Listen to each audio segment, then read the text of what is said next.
Okay, Connie, 2 seconds. 2 seconds of your time there, Connie. Just 2 seconds. Who are you with? I'm with the North Cork News, Connie. North Cork's second biggest publication and the third in Duhallow. Right, go on, so two minutes. Okay, Connie, very good. Come here, Connie. Conditions are very bad today for training. Look, we went very close last year. We went right to the final and we just fell short. And that's why we're back now. And that's what you have to do. You have to sacrifice a lot in January and February and put in the hard yards to be mentally right for the championship, you know? Yeah, but like, I mean, conditions are atrocious. I mean, it's dry now, Connie, but like earlier on, it was raining cats and dogs. That football field, that hurling field was like a swimming pool, Connie. Jesus Christ, you'd be better off going around in a pair of Speedos with a bit of goggles, you know? I mean, is there any point to be training at this time of the year? And look, a couple of lads are after coming back from Christmas with arses. Do you know what I mean? And then there's a couple of lads, they're after coming back with a belly.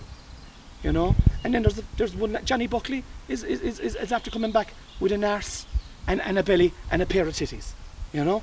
So this is exactly what the lads need, you know. Hard training sessions during the winter, mentally and physically. The fat will be melted off them and they'll be match fit before you know it. And it won't be long before Johnny is out of his training bra and he's putting the ball over left and right from 60, 70 yards, you know. This is what has to be done. Just one more question there, Connie, before you go, if you don't mind. Go on. Prince Harry over in England, what are your thoughts? What? Do you know the fella, Prince Harry, he had a book out there during the week. He was going on about being a spare prick inside the royal family. He married outside of his gene pool, and they don't do that over there. You know that, Connie. Do you know what I mean? And then to come along and say that he killed 25 lads out in Afghanistan.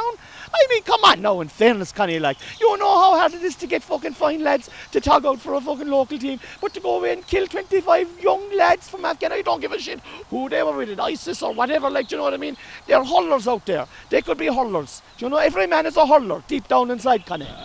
Look, listen to me, unless Prince Harry is able to tug out on the 11th of February back in Churchtown for the opening hurling league match, I've no interest in him. Do you know what I mean? This interview is over.